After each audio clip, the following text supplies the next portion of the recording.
faced their troubling times. Then meet the man who claims he was Whitney's drug dealer. And later, classic Bobby and Whitney, their wildest moments revealed when Celebrity Expose returns.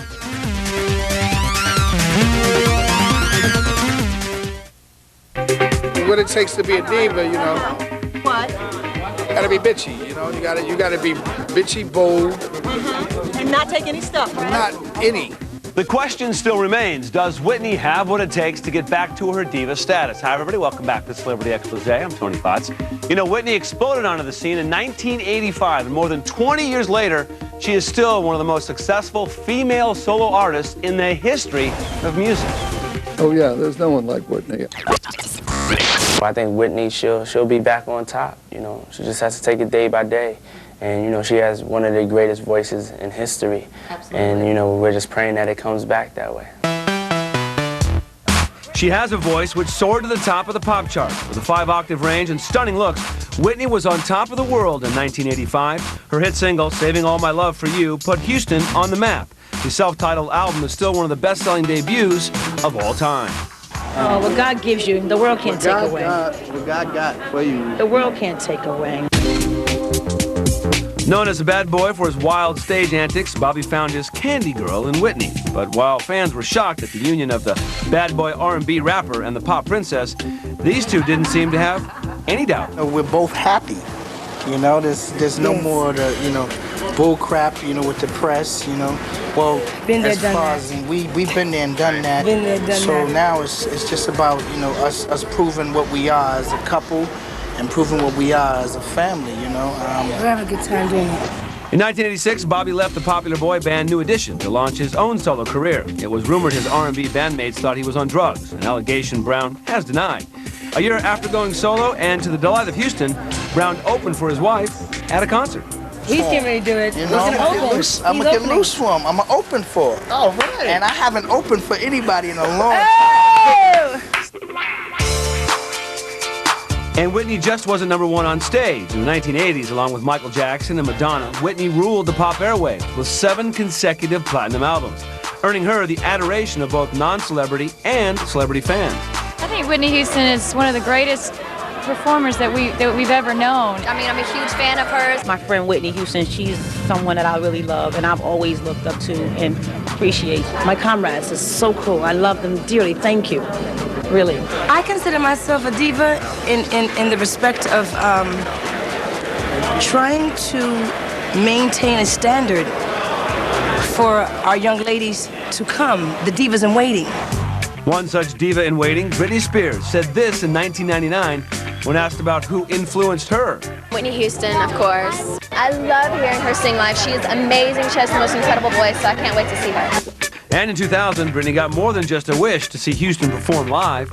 At the previous award show I was at, I got to meet Whitney Houston and my major idols, so that was really cool.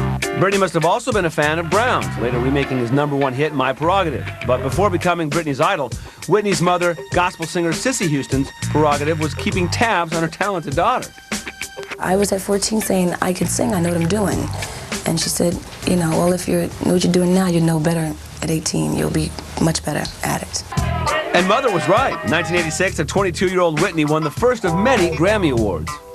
You know, to me, it doesn't happen overnight to become a diva. It takes years, it takes maturation, it takes training, it takes getting your chops together, it takes knowing how to command an audience, and it takes being gracious, you know, and still being nice in the midst of all the madness, you know. The key to being a diva is the bitchiness, you know. You gotta know when, to bring the bitchiness out and when to hold it back. Does Whitney know how to do that? Oh. When did you ask me that question? Brown's solo career also garnered him a Grammy for his new sound, one that combined hip-hop and R&B. And over the years, Houston's won over 40 music awards and sold more than 140 million albums. But in 1992, she branched out into acting, starring opposite Kevin Costner in The Bodyguard. The Bodyguard was a huge hit, raking in more than $121 million at the box office.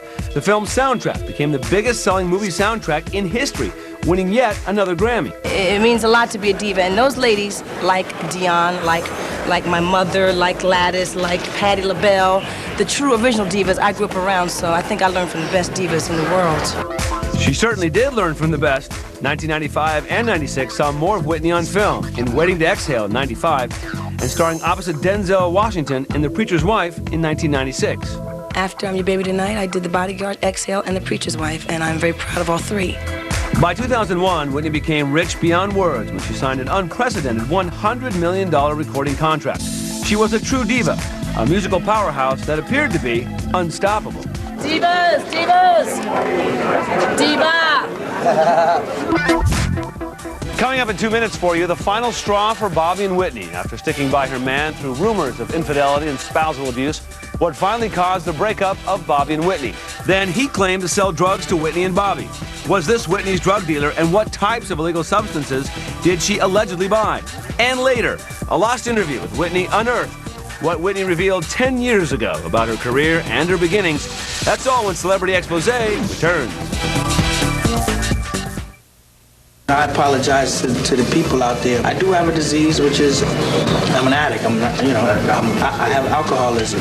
That is Bobby Brown apologizing to his fans following his arrest for probation violation back in 2000. Welcome back to Celebrity Exposé, everybody. I'm Tony Potts. Bobby's multiple arrests and jail time were only part of the troubling times of Whitney and Bobby, which included allegations of spousal abuse, drug abuse, and infidelity.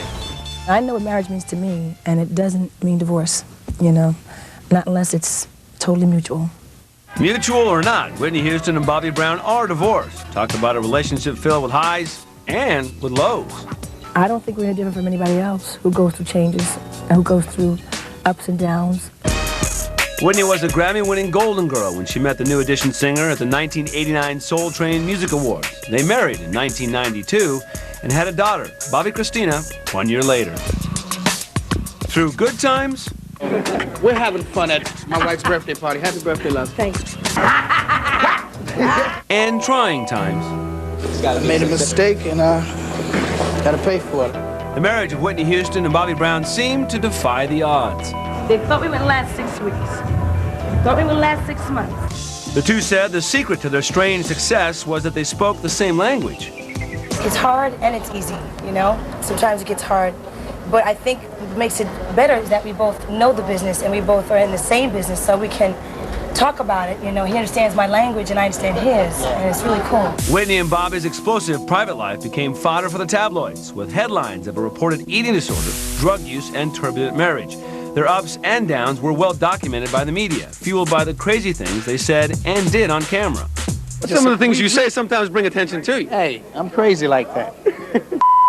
I can't change, you know. I'm gonna be me for the rest of my life, you know, and I just hope people, you know, keep your words to yourself. If you have anything bad to say, you know, just don't say it at all. There were also rumors of jealousy. You know, there's no other Bobby Brown, you know. Being a wife, you know, with him and, you know, all the women and all that stuff. You're like, Bobby, Bobby, Bobby, and all that stuff, you know. It gets kind of hectic. But I get it, too, with men being Whitney, Whitney, Whitney. It makes you love a little harder. It does. We both have a popularity that's, like, incredible. I mean...